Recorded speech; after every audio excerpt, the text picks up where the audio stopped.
Ask Tom on Home Show. George from Clodine, Texas, has a question about a steam shower. Yeah, he's remodeling a, 8x4x9 shower.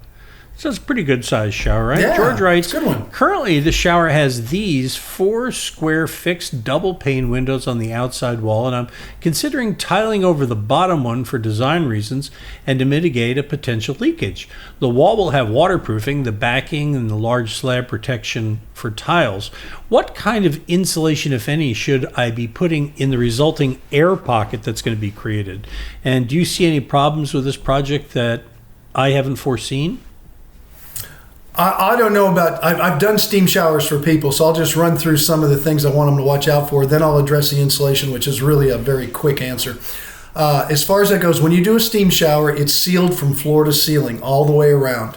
So it literally becomes a steam sauna in there. I've built them for people, put places where people can lay down in them, benches that are long enough for your whole body to go. I mean, they come out beautiful. I've had them with stereo systems, lightning, thunder, all kinds of audio stuff. Some people want some wild showers, but you really have to make sure by waterproofing, it truly is a waterproofer. We had to line the whole thing with rubber sheets to make sure that none of the moisture migrated into the wall. It's not your standard backer board waterproofing. Even that can't handle a steam shower. So make sure, and I'm not going to go through the whole thing because there's different ways to do it, different products out there.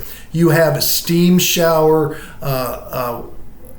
layering in the envelope around it, except of course where there's glass, but the glass still has to be sealed at the top too. That's the first thing. The second thing with a steam shower is the water you're using. If it's not filtered well and you have chlorine and chloramines and different kinds of pesticides and chemicals in the water like you get in drinking water, believe it or not, you're going to be breathing it. It's going to be absorbing through your skin. So, if you're on well water and the water's real clean, that's great. You can do that.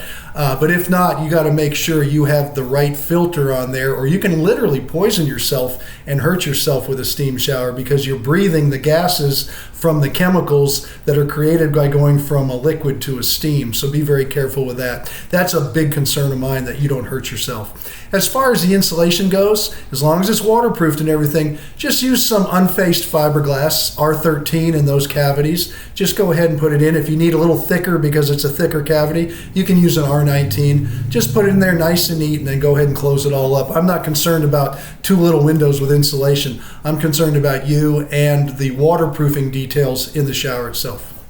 Now, what is the benefit of a steam shower as opposed to a regular shower?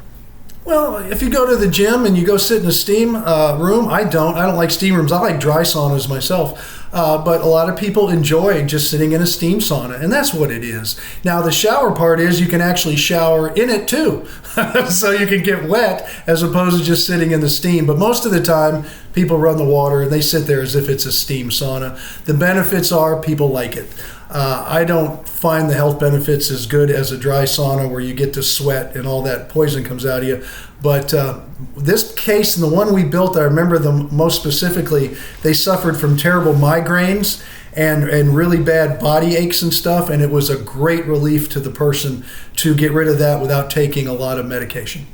All right, you got a question? No medication needed. Just go to HomeShowRadio.com, click on that big blue button, and you can either send us in writing or a video, and of course pictures as well. And I'm sure Tom's answer will stand up to whatever challenge you have, thanks to that big blue button.